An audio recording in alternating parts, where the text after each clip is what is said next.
November 15th, 2017 is a day like any other in the small town of Wilbur, Nebraska. However, the unfathomable is about to happen.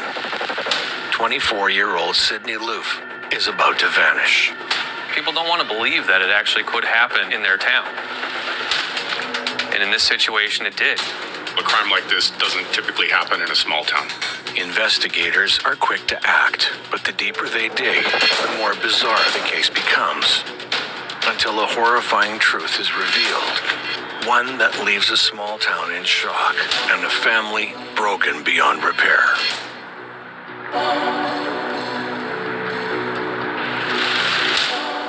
Wilbur, Nebraska, quintessential small town USA.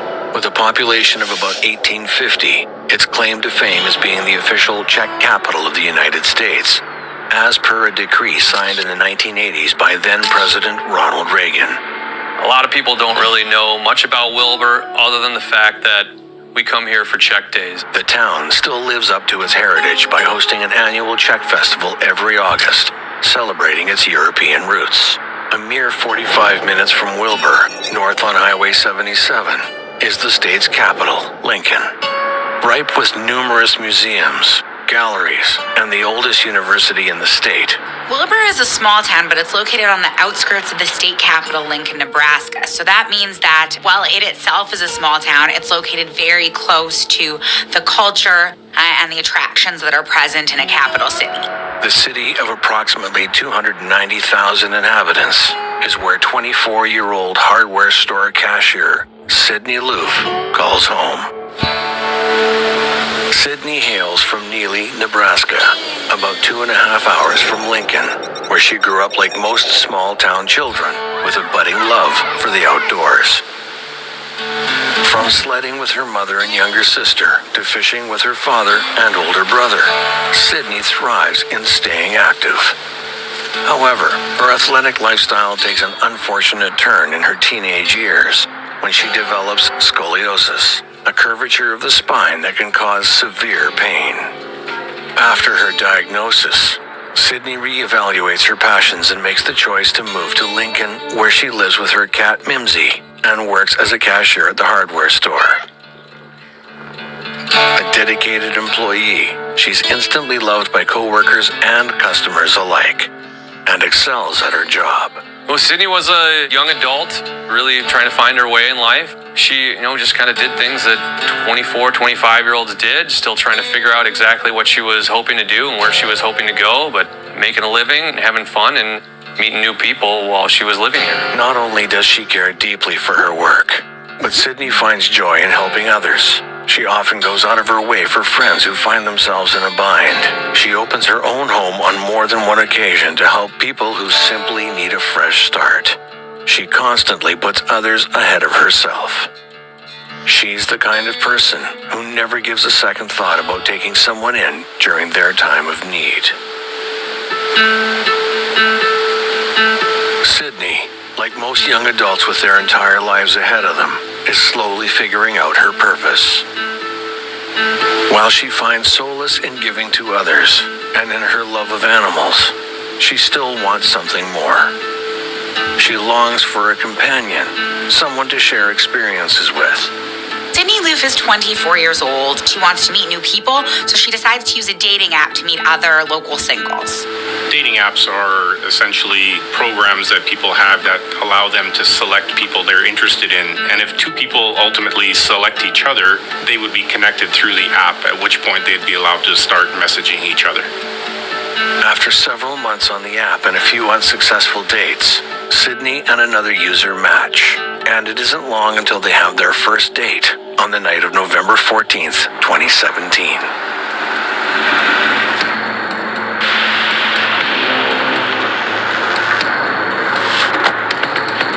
Dating applications is a relatively new phenomenon, and people need to understand that there are inherent risks in using these methods. The first date goes so well that the two plan on meeting up the following night, the night of Sydney's disappearance. People need to be careful about where they meet somebody they've never encountered before, and Sydney's smart. She tells her friends that she's going out with somebody. She tells them where they're going, when they're going, what they're going to be doing, all to put herself in a safer position.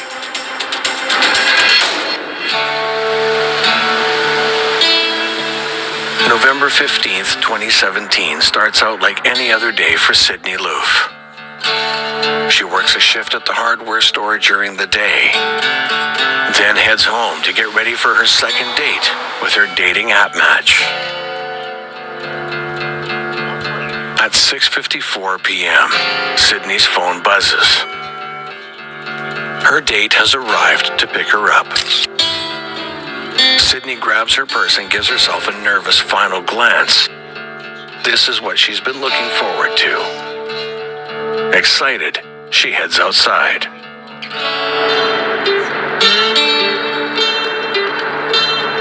Little does Sydney know, the unthinkable is about to happen.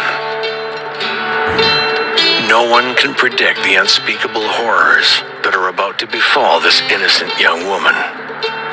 She's supposed to come home later that evening, cuddle with her cat in bed, then wake up the next morning and do it all over again.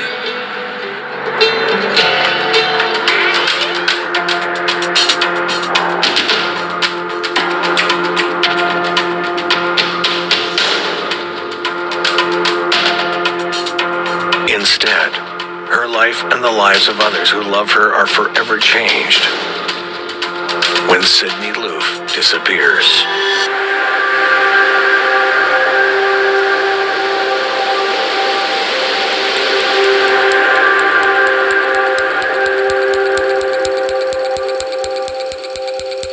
On November 16th, Sydney fails to show up for her shift.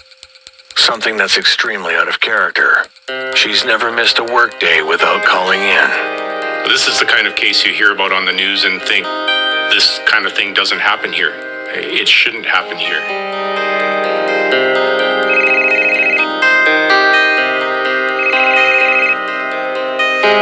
Friends and family begin contacting one another, all with worry in their hearts, but trying to tell themselves that Sydney may have misplaced her phone or slept in. But with no one able to reach Sydney, her parents make the drive from Neely to Lincoln 2 days after last contact. They rush to her apartment fearing for the worst, but hoping for the best.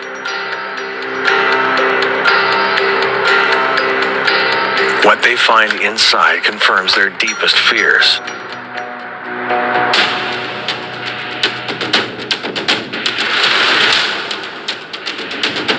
They opened up the door to get in her apartment, noticed her vehicle was still there, and noticed that the cat didn't have any food or water.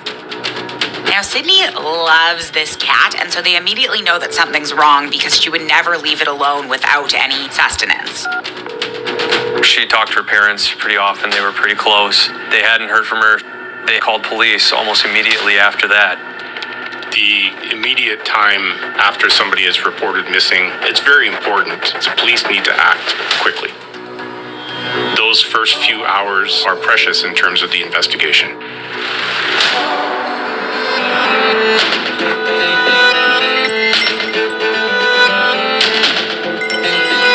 Investigators begin at Sydney's place of work. Could a clue into her whereabouts lie somewhere within its walls? After speaking with employees and customers, they hone in on one very important piece of evidence: CCTV footage. Video surveillance footage is very important in helping to establish a timeline and even demonstrate a trail where the missing person may have gone. It can certainly assist in identifying whether or not any suspicious behavior or activities took place in and around where the missing person was. It could even help identify a suspect. This footage, taken outside Sydney's place of work, is the last known video of her.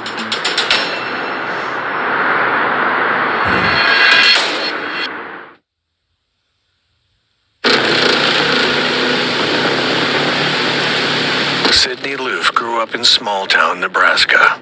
and eventually moved to the state capital, Lincoln. November 15th, 2017 is supposed to have been a day like any other. She works a shift at the hardware store, then heads home to get ready for a date with someone she's met online. When she doesn't show up for her shift the next day and can't be reached by friends or family, her parents rush to her apartment. Sydney's nowhere to be found. Investigators begin at Sydney's place of work in Lincoln. They hone in on one very important piece of evidence: CCTV footage. This footage is the last known video of her. Sydney's friends are already on the case. They have several saved photos from Sydney's social media, including one from the night of her disappearance, and another from November 14th, which shows Sydney with her date, a 23-year-old woman named Audrey. The same woman she went out with again on November 15th, the night Sydney posted a photo of herself ready for the date. Her friends create a fake profile on the dating app and get matched with Audrey, quickly gain her trust, and obtain her phone number. Sydney's friends contact police on November 17th, 2 days after her second date with Audrey. For them, all signs seem to point to one outcome: a date gone wrong. Online dating apps are really just a roll of the dice in terms of you don't know who that person is on the other side. They may be able to keep up a pretense for some time before their true identity is revealed, and that's the inherent danger.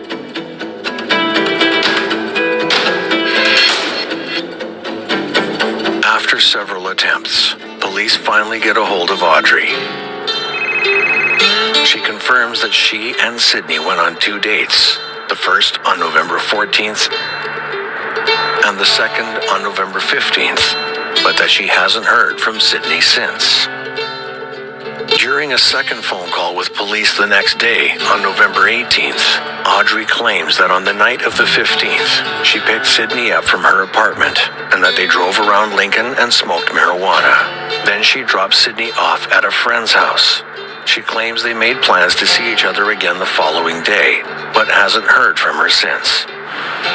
Investigators look into Audrey's version of events, and while they don't remove her entirely as a suspect, they do begin to look into other scenarios of what could have happened to Sydney. Is it possible that Audrey is telling the truth? If so, what transpires after Sydney is dropped off at her friend's house? Could it be that the investigators have been looking in the wrong direction?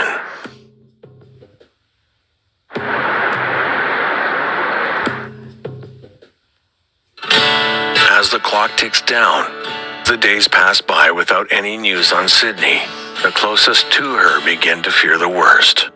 The first 48 hours are often referred to as the most critical time in a missing person's case. Evidence only lasts so long in many instances, and often it can be degraded the longer it sits and nobody detects it. Video footage can be overwritten, whether accidentally or just over the passage of time, and people forget things. The longer they go without having to think about something, the less likely they are to remember those small details. Police continue their investigation, exhausting every possible lead. With that persistence and the use of technology, they uncover a key piece of evidence: the last ping from Sydney's cell phone. Ping is a piece of data, essentially, that is transmitted from a cell phone to the nearest cell phone tower where it is stored. Police have been using this information for quite some time in order to help narrow down a geographical area where that ping may have originated from.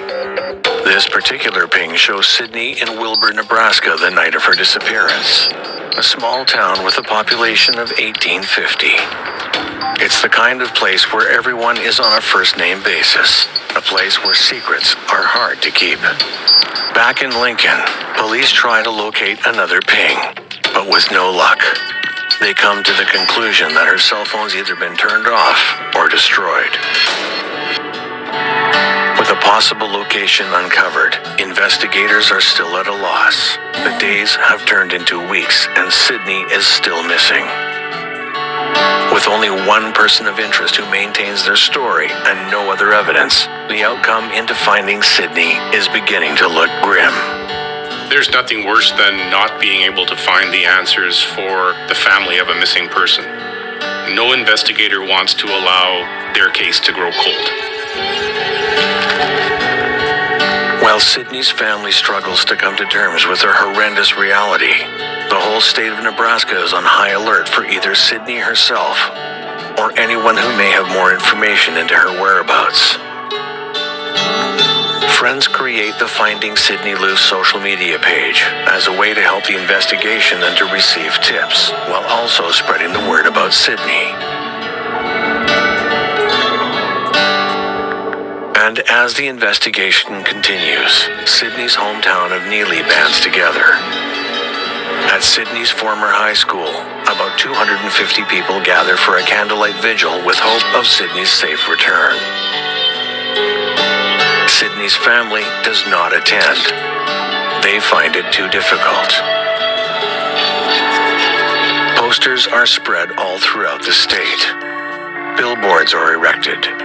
Sydney's family released photos of her tattoos, the most prominent being lyrics on her inner right arm, all with hope that this information may help to locate her. Investigators essentially pull out all the stops. They put up pictures of Sydney everywhere. Nobody in Nebraska could turn their head without seeing a picture of Sydney. This keeps her top of mind, and they also are aware that they need to keep looking for her. As other families enjoy each other's company during the holiday season, Sydney's family and friends can only wonder where she could be. Police are tight-lipped with any new leads or evidence that may have been uncovered, which leads the Loofe family to draw their own conclusions.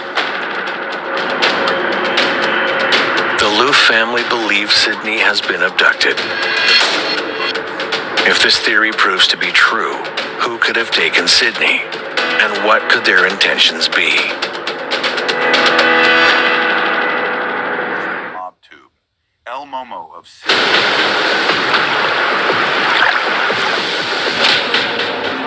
It's been weeks since anyone has heard from 24-year-old Sydney Loofe. The last thing anyone hears from her is that she's about to get picked up from her apartment in Lincoln, Nebraska for a second date with Audrey, someone she met on a popular dating app.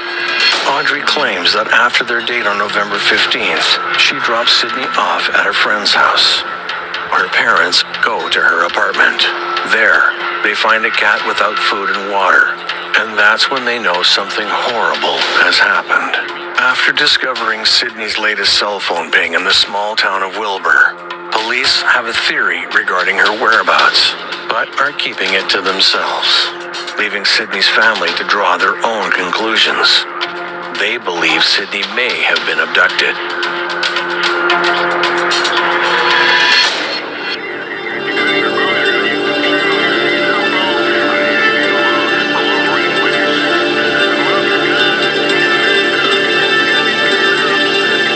In the United States is pretty rare, but it does happen.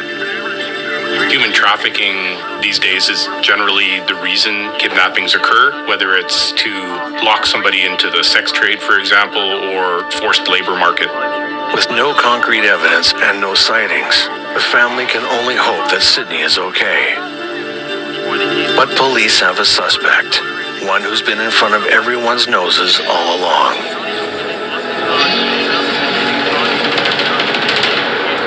In the days following her disappearance, Sydney's friends create a fake profile on the dating app and find Audrey, Sydney's date. They quickly befriend her, convincing her to give them her phone number. She does, and Sydney's friends give that number to the police. Investigators are able to reach Audrey and speak to her. Audrey tells her side of the story. She and Sydney went on a date. Then she dropped her off at a friend's house and hasn't heard from her since. But investigators aren't 100% sold on Audrey's innocence. They keep the young woman as a person of interest.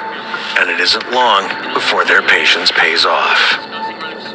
Authorities discover that Audrey isn't an Audrey at all. Her real name is Bailey Boswell. And she has more than a dozen federal fraud charges on her rap sheet, including an accusation that she defrauded two people out of more than $400,000.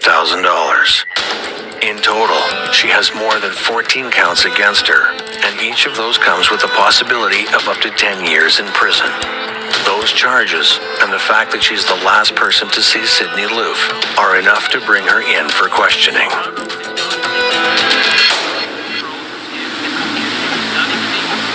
But the most damning bit of information authorities uncover is where Bailey lives.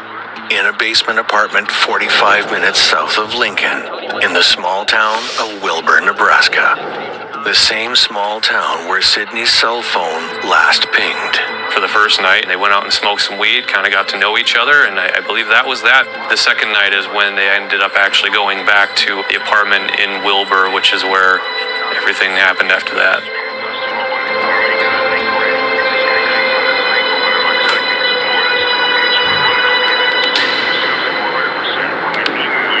Police execute a search warrant for Bailey's basement apartment in Wilbur, located only a block away from the community's public schools. Sydney's family and friends wait in pure terror and anticipation for news about the home in Wilbur. But they're heartbroken to hear that Sydney isn't there, and neither is Bailey. Police also take notice that the apartment has been thoroughly cleaned. The smell of bleach overpowers the small space. They log several items of interest as well, including Viagra and 17 sex toys. With Bailey Boswell nowhere to be found and an apartment that's been cleaned down to the bones, investigators now believe the worst has materialized. They believe Sydney Loofe has been murdered. Their only hope in finding the answers now rests with locating Bailey Boswell. But Nebraska is the 16th largest state in the country, with a combined population of nearly 2 million people. Bailey Boswell could be anywhere. She could have even left the state. Surveillance video footage can be like following a trail. One piece of footage leads to another. In the case of Bailey Boswell, when police start following her trail, they realize she hasn't covered her tracks well enough. When the media get wind of Bailey's possible involvement, she releases a video on social media proclaiming her innocence. I met her on a Tuesday.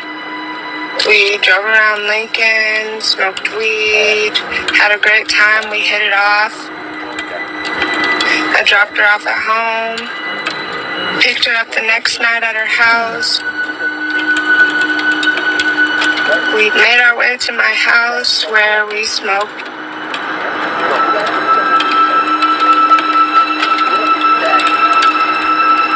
I went to take her home, and she asked me to drop her off at a friend's house, so I did so.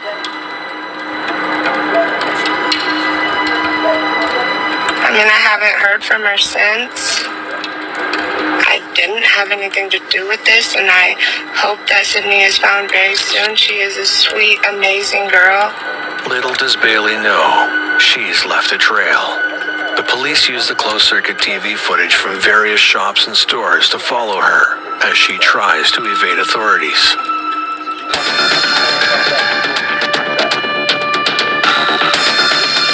On November 30th, 2017, 15 days after Sydney's disappearance, Bailey is apprehended in Branson, Missouri, nearly 6 hours south of Wilbur.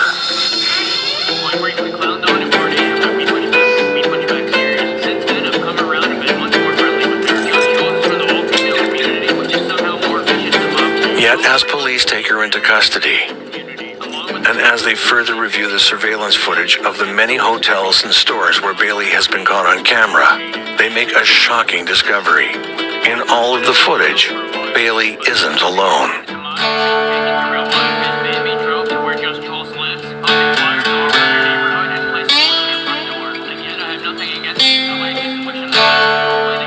But it isn't Sydney by her side.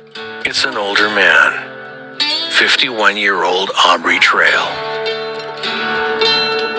Bailey had come from kind of a broken home and was looking for somebody to kind of take her under their wing, and her and Aubrey started dating. They started, doing drugs together. They also started, stealing these antiques and kind of getting a good thing going for them. Aubrey always said he had money, and Bailey was right there with him. But Aubrey is painting a completely different picture than the ones authorities are.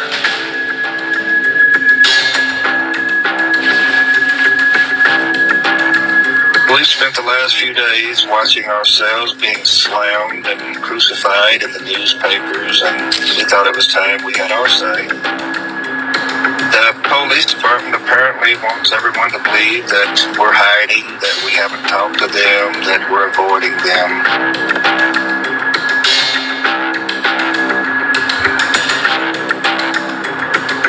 We both wrote long statements telling them everything we know. We repeatedly called the Lincoln Police Department. We were told to quit blowing up their phone, even though we told them, hey, do you understand that we're the people you're looking for? They're telling you that they have all these leads, that Sydney was last seen in Wilbur. What they're not telling you is that we are the two people who gave them all these leads. Police find and arrest Aubrey Trail. Yet even with the two main suspects in custody, the question on everyone's mind remains: where is Sydney Loofe? And how is Aubrey Trail involved in all of this? Aubrey Trail and Bailey Boswell, you're in more or less what even Aubrey Trail would call a criminal racket. They kind of just moved around the Midwest area, buying and selling antiques. Most of them were stolen. Aubrey Trail admits that. And then they would sell them, and that's how they got money. Aubrey Trail and Bailey Boswell also invited young girls who may not have had a direction in life, or maybe looking for a family, or had a broken family of their own, invited them into their family. He would give them money, and more or less they would become a family, or then they would engage in sexual encounters with each other, and he would pay them and tell them that they were one of his girls.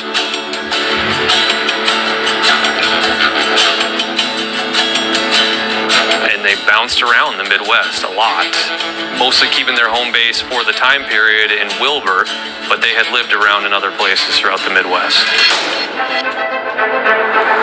Authorities may have suspects, but they still don't know what happened to Sydney or where she is. But that all changes on December 4th, 2017. When Sydney Loofe's remains are found scattered about an hour west of Wilbur, near the rural town of Edgar, Nebraska. Along the empty country roads, investigators discover her dismembered body. Her assailants cut her body into 14 pieces and placed them into garbage bags. They found multiple trash bags with body parts in all kinds of different areas, just cut up in various ways throughout all these trash bags. Of the 14 bags, only 13 are recovered. The forensic pathologist examines the female remains and is able to identify them as Sydney. Identification is based on the lyrical tattoo that was located on her right arm.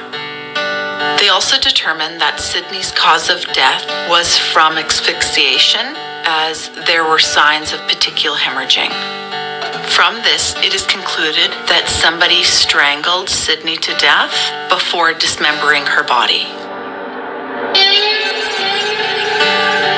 But you would think by dismembering an entire person's body inside of a small apartment, there would be some sort of evidence, whether it be blood spatter, hair, any sort of DNA that was left there. But there was nothing that investigators found. Only a true psychopath has the ability to do what was done to Sydney. A psychopath is typically somebody who is incapable of showing remorse for their actions. They may or may not have had interactions with the police in the past, and they're masters of manipulation.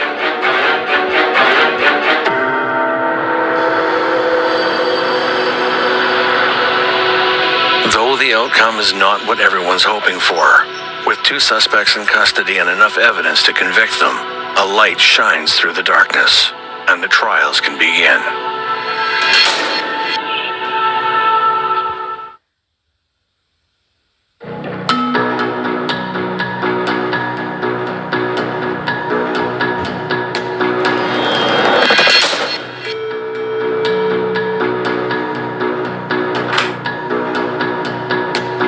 Missing Sydney Loofe is discovered to have met a horrific end.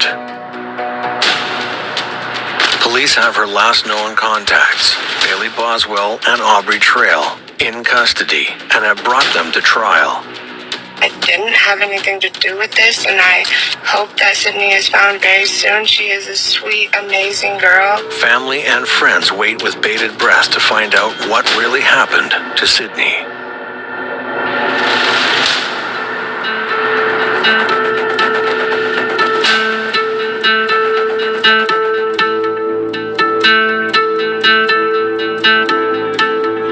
Court gets underway for Aubrey Trail in 2018, who briefly maintains his innocence before making the first of many startling confessions.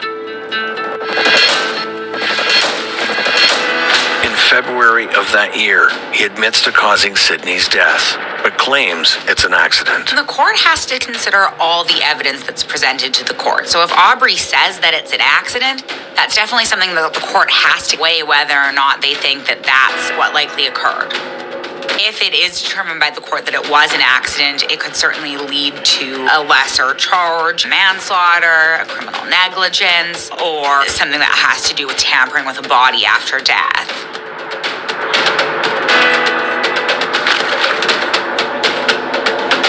But what about Aubrey's declaration of innocence? The court has to take that into consideration as well. As far as I know, I'm not wanted for anything. I'm a person of interest, and I'm not really running from anything. As the witnesses are called to the stand, the curtain hanging over that night is slowly pulled back, and the truth of it is more horrifying than anyone can imagine. Sydney has been in contact with Bailey, using the alias of Audrey.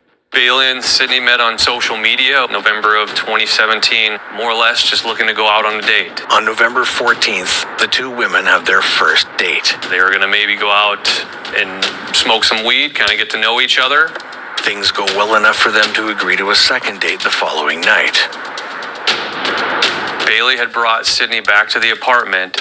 What Sydney couldn't know is that Bailey Boswell has been luring women back to the apartment in Wilbur that she shares with Aubrey Trail.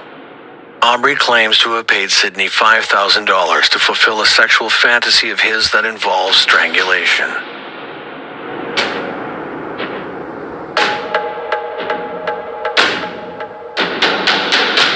He says she's a willing participant and that she's even excited to partake, but that the evening goes too far, and he ends up accidentally strangling her.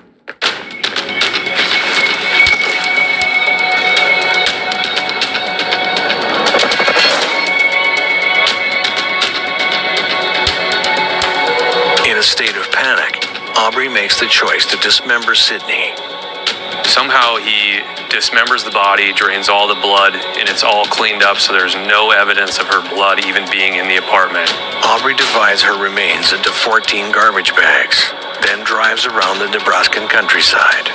They start driving west of Wilbur, and first off, they're throwing out some of her belongings out the window, her cell phone, which is later recovered along a highway west of Wilbur. Then they go even farther west of Wilbur and dispose of her body just in some brush off the side of the highways. For the longest time, Aubrey, one of his many stories, said that he never planned to kill Sydney, that she had a medical seizure while they were engaging in sexual acts.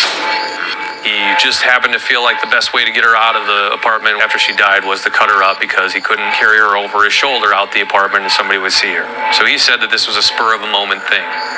However, it becomes clear rather quickly that Sydney's murder is not a spur-of-the-moment thing. It's premeditated, and prosecutors have the evidence to back up their claims. In Nebraska, first-degree murder can either be designated as a Class 1 or a Class 1A felony, and that depends on the aggravating or mitigating circumstances of the offense. Closed-circuit TV footage shows Bailey Boswell and Aubrey Trail out and about the morning of November 15th. They showed him going to buy drop cloths, going to buy hacksaws, going to buy tin snips, and even meat grinders at places hours or days before Sydney was murdered. They also had video of Bailey buying more drop cloths and things that were actually being used to kill or to cover up the murder. That really showed that this was premeditated. Bailey Boswell and Aubrey Trail had gone there to buy things to more or less cover up a crime or to dismember a body. The landlord testifies that she smells an overpowering stench of bleach the day after Sydney's disappearance.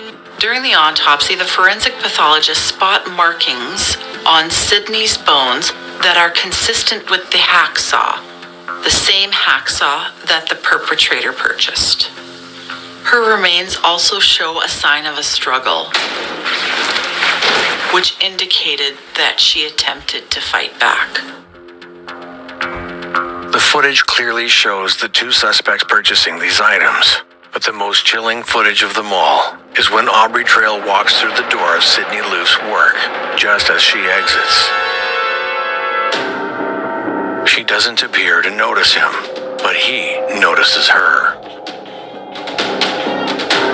There were two big takeaways from the surveillance video that were played at the trials. One was showing the fact that Aubrey Trail and Bailey Boswell had been following Sydney Loofe at her place of work. This was after Bailey and Sydney had gone on their first dates.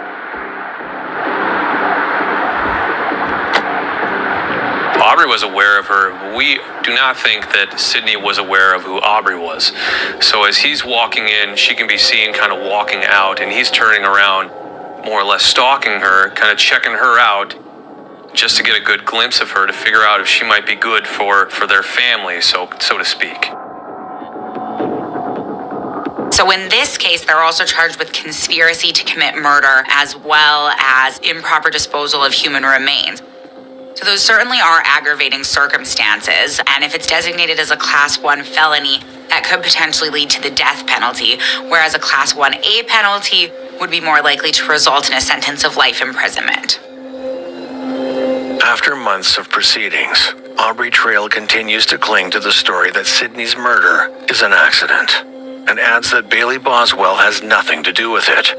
But the evidence doesn't lie, and it's not in either of their favors.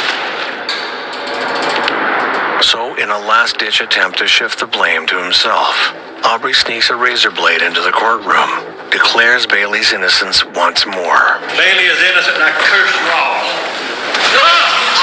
Then slashes at his own throat.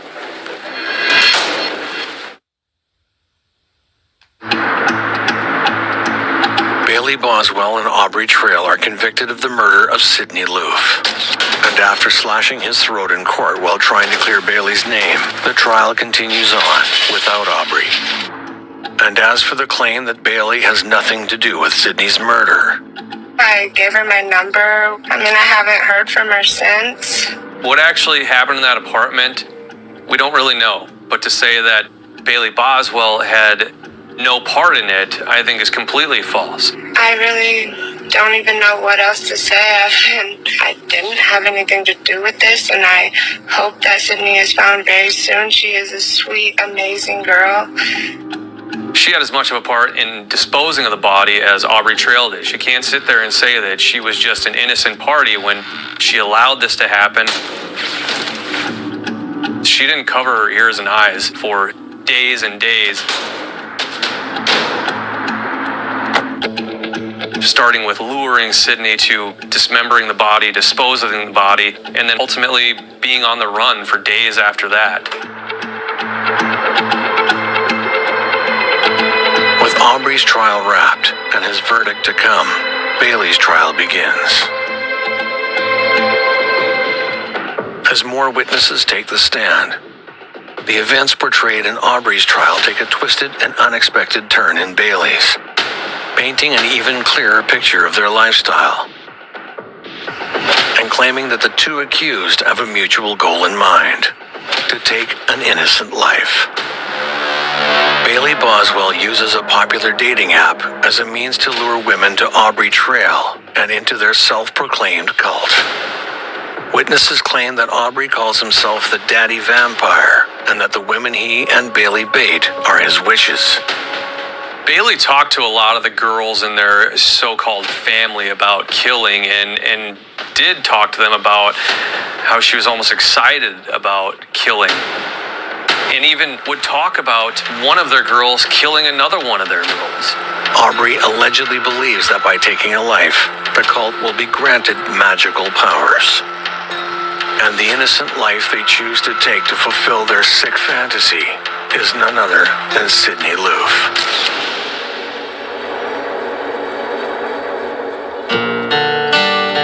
I think Aubrey and Bailey did love that lifestyle and were never wanting to give that up. They loved the free life sexually, to experiment with others and to have all kinds of sexual encounters. Ultimately, that's why Aubrey said he killed Sydney Loofe.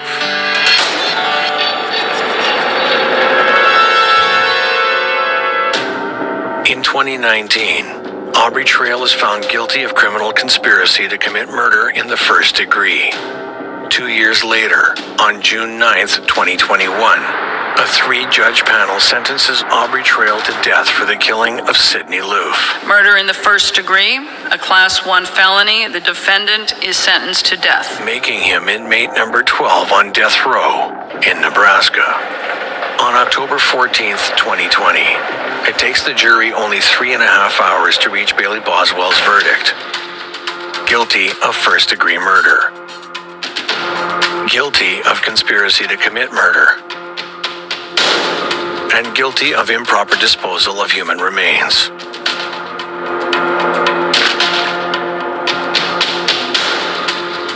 The three-judge panel examines the case again on November 8th, 2021. Unlike Aubrey Trail, Bailey Boswell avoids the death penalty and is sentenced to life in prison.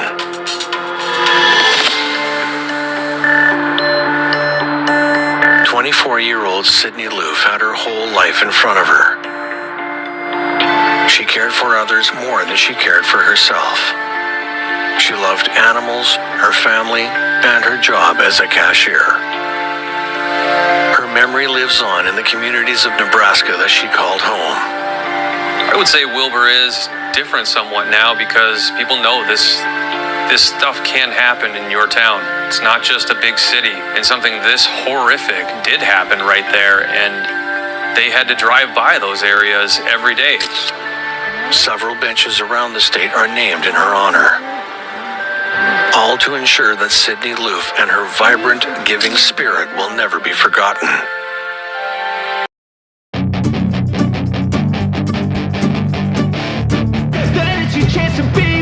Hey kid, don't ever let them get inside your head. They'll tell you what to do in life instead of everything you know that you could get.